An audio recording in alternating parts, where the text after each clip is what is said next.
and then they don't fit at all and you have to go and buy new, smaller clothes.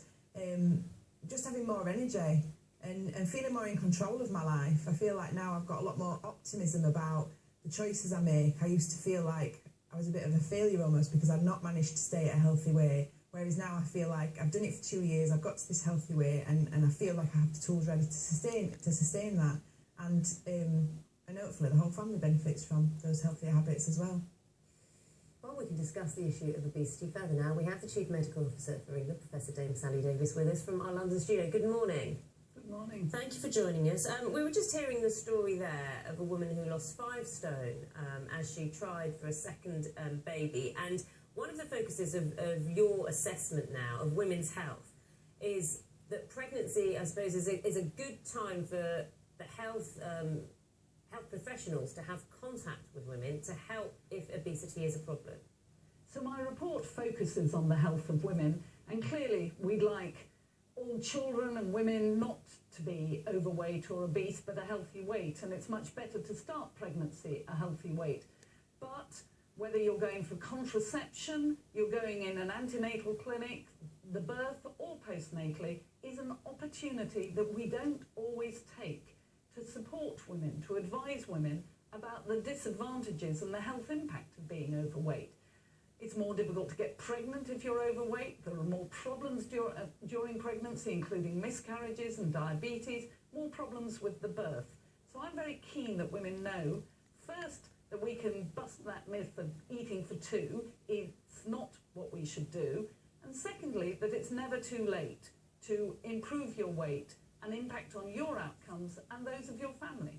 What difference is the focus of this report going to make? Because do people really still believe, the majority of people who are pregnant believe they're eating for 2? Do they not believe or accept that being overweight is unhealthy? What are you saying that's new? A lot of women do not understand that they should not eat for 2. And while you should not diet aggressively during pregnancy, you have to limit your weight gain to what the baby is. And we need everyone to be aware and make sure that those opportunities are picked up. But most women don't understand that being overweight also increases the risk of breast cancer and uterine cancer, which are going up. And so we need to help women understand how it limits life in very many ways, and we need to, by helping women and everyone, make healthy options the easy option. And that's why I've asked for government to raise this to the level of a national risk, because it's not just a health issue. This matters about advertising, about industry, how they formulate food, how it's sold, whether we have, which we should not have, I would add, cheap offers on unhealthy food. It's about education of children, it's about active transport. It's a cross-government and cross-societal issue. And we all have a role to play in maintaining our weight. So by putting this as a national risk, there is, and you've made very clear the areas where improvement could be made or efforts could be made from different industries. This is requiring a lot of joined-up thinking, which so far just doesn't seem to be happening. That the infrastructure or the organisation doesn't seem to be in place. What encourages you that this can actually be done? Well, the work is coming to an end on a national obesity strategy aimed at children, which will come out next year. And I think that will show how it is all more joined up. But industry need to understand they are now on notice. If they don't deliver the reformulation, resizing, the changes in advertising and all of that to help women and everyone make healthy choices the easy choice, we are going to have to be much more strict.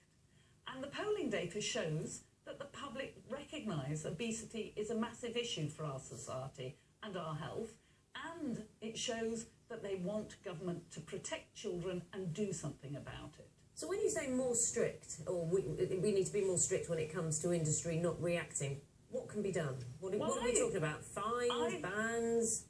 I think we have to be looking at advertising. I'd like to see no advertising of unhealthy foods before the watershed. I'd like advert games absolutely made illegal. I don't think we should have promotions on unhealthy foods, and I think we need to be very careful about where unhealthy foods are displayed in shops. So I would start with that. They will have the most impact. You are the first female chief medical officer in England. Why this report, why is it just focused on obesity in women or women's health in general and not taking in both sexes? Well, there are plenty of reports on all sorts of things that my predecessors have done, but over 165 years, I thought it was time that we focused on women. And I've focused not only on the golden thread of obesity, but on other women's issues, the taboo ones of menopause and incontinence. 5 million women living with incontinence. And we need to be able to talk about it so we can get help, some of which is physiotherapy. Again, losing weight can help that. Losing weight can help with the menopausal symptoms.